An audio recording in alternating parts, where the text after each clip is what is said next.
غزل number 1، شاعر سراج اورنگ آبادی۔ غزل کی تشریح ملاحظہ فرمائیں۔ پہلا شعر، اول کی تم نے بھول گئے مہربانیاں، لانے لگے ہو خوب تغافل کی بانیاں۔ شاعر اپنے محبوب کی بے التفاتی اور بے اعتنائی کا شکوہ کرتے ہوئے کہتا ہے کہ تم نے ہماری پہلے کی مہربانیاں، کرم فرمائیاں اور محبت آمیز سلوک سب کچھ بھلا دیا، اور اب بے نیازی، بے توجہی اور غفلت کی باتیں کرنے لگے ہو۔ تمہارا یہ وتیرہ غیر اخلاقی اور غیر انسانی ہے۔ دوسرا شعر، کیا ہوئے گا سنو گے اگر کان دھر کے تم، گزری برہ کی رات جو مجھ پر کہانیاں۔ شب فرقت میں ہم پر کیا گزری، ہم کس قدر مضطرب و بے چین رہے، اگر اس کی کہانی ہم تمہیں سناتے ہیں تو تم انسنی کر دیتے ہو۔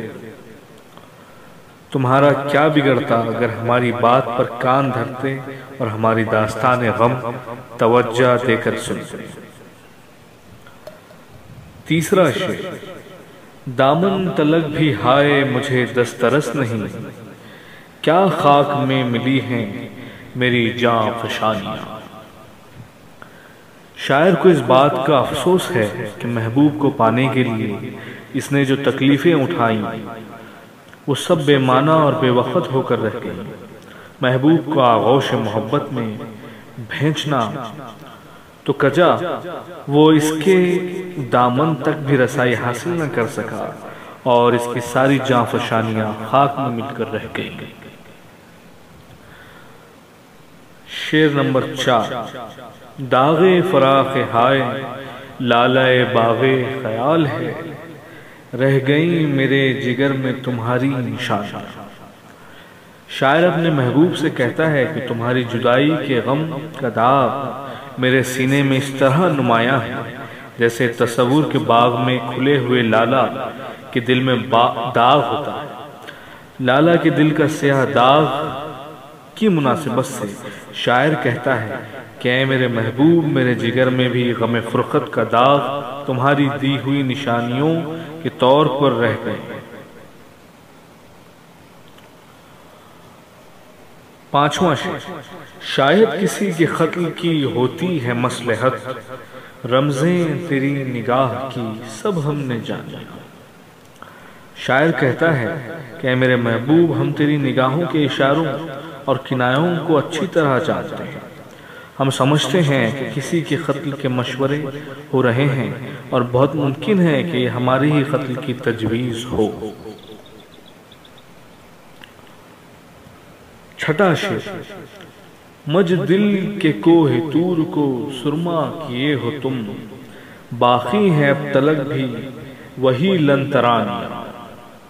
اس شعر میں صنعت تلمی استعمال کی گئی ہے۔ کوہ طور پر حضرت موسیٰ کے ساتھ جو واقعہ پیش آیا تھا اور اللہ تعالیٰ نے نور کی تجلیوں سے کوہ طور جل کر سرما ہو گیا تھا، اس کی طرف اشارہ کرتے ہوئے شاعر نے اپنے دل کے لیے کوہ طور کا استعارہ استعمال کیا ہے۔ وہ کہتا ہے میرے دل کو کوہ طور سرما کیے ہو تم، ریزہ ریزہ کر ڈالا، لیکن پھر بھی تمہیں تسلی نہیں ہوئی ہے، اور تمہاری تجلیاں اور اکڑ ابھی بھی باقی ہے۔ ساتواں شعر، کب لگ روا رکھو گے تغافل سراج پر، اب کس قدر بھی خوب نہیں سرگرانیاں۔ شاعر کا محبوب اس کے ساتھ بے اعتنائی برت رہا ہے۔ اب شاعر اس کے رویے سے تنگ آ چکا ہے، اس لیے وہ قدر سخت لہجے میں محبوب سے مخاطب ہے